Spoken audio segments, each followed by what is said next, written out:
Susan Samueli and Henry Samueli are owners. You're probably familiar with the names, but they're very involved with the community, want to be part of Orange County specifically.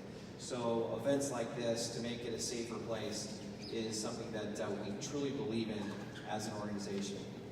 Without further ado though, I'd like to continue this so you guys can get out on the road and show us how to drive and how to be safe on those roads.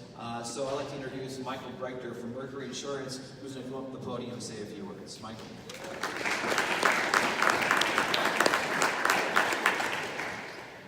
Thanks, Ken. Welcome everybody to the 2019 Mercury Insurance Drive Safe Challenge. As Ken mentioned, the Samuelis are very involved in the Orange County community, so we really appreciate their partnership and the Dutch partnership in helping put on this great event. As Ken mentioned, car crashes are the leading cause of death for teens ages 15 to 19. Nearly 6 teenagers lose their life every single day as a result of a car crash. So most of these accidents, especially those involving fatalities, can be avoided by simply following the law. Things like wearing your seatbelt, not driving distracted, not speeding, not driving under the influence. All those things contribute to the car accidents or make the injuries worse or even fatal. So simply following the law can help reduce a lot of this. So what's the answer? Practice. Practice, practice, practice, which is what we're here to do today. To be truly great at anything, you have to practice. So today is your day to practice the skills to become great drivers. Parents, as Ken mentioned, it's not just about the kids, it's about you too.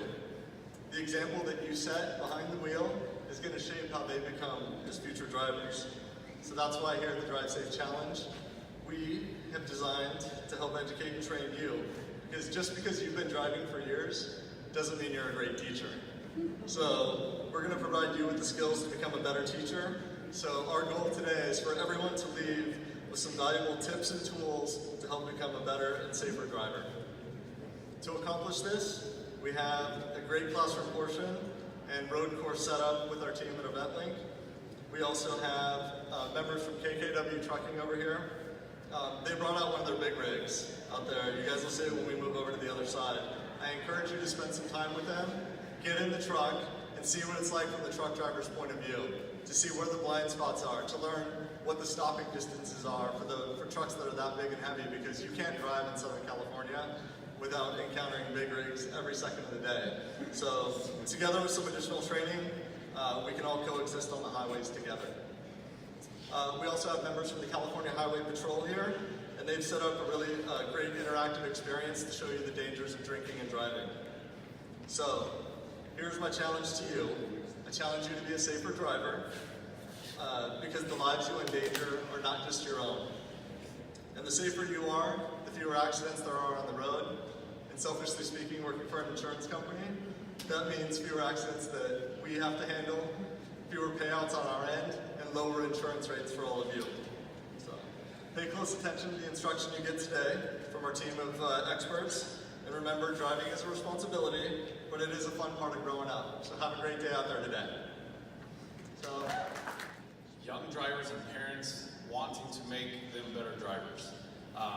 So an event like this is a great opportunity for that young driver to gain experience that they normally would not get, and then also for the parents maybe to learn something, something that they may not have already known, or information they can get from us and hopefully pass on to your young driver. Because I guarantee you that driver is watching you. There, you are an example to them. Be a good example. Make sure that you know the laws, you know the rules, you're able to pass that on to them. And we have a unique setup today for the parents. The course that we will have is a DUI course.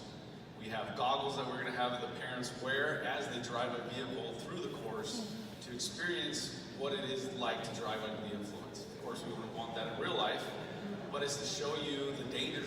Not only is driving dangerous, but especially under the influence. So we hope it is a great learning experience.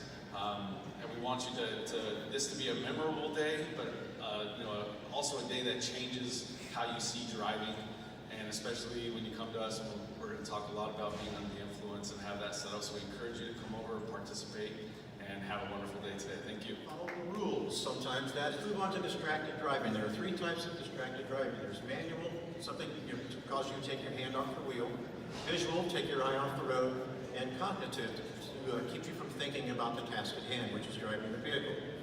So what happens when you get a phone call? What do you do? Pick up the phone, right? And then what do? You take your eye off the road, and then you engage in conversation.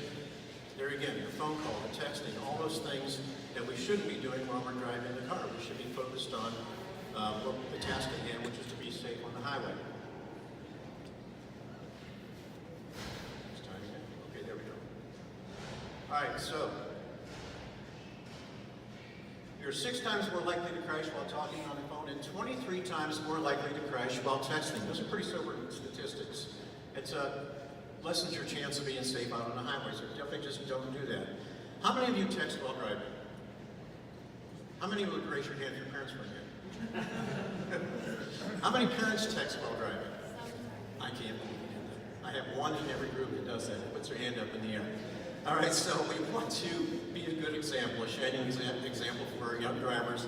So we need to be able to be that person who doesn't text and drive, so we can actually do what we can to set a good example for that as well. There we go.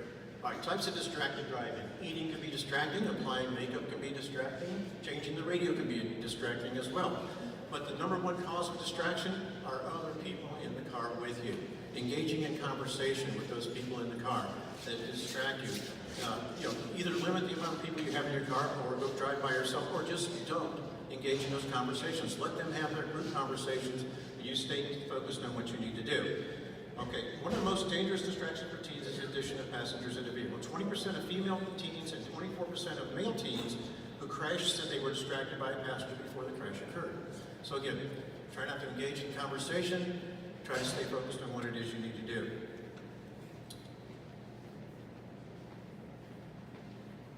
Again, it's all on the parents to start that example. You want to have that conversation. Have a conversation with your young drivers.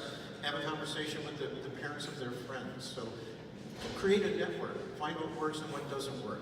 Share that information with each other. Do what you can to keep your teens safe. And you can do that by sharing information. Model good driving habits. We've already kind of touched on that. Don't text and drive. Try to stay off the phone as best you can. Stay focused on the road. Establish rules and make them real rules and make them have consequences if they break those rules. And you can do that by writing up a contract. No speeding, no alcohol, and always buckle up. Try not having passengers in the car, things like that. But make it real consequences if they break those rules. It's the only way we're going to get this done. I had a son that I had to bring up through all the years. He's in his late 20s now, but we went through this with him as well. He had a couple of accidents when he was a young driver. Took the car away, did everything I needed to do to get him to be safe. And it really wasn't speeding situations, it was just lack of concentration, lack of focus.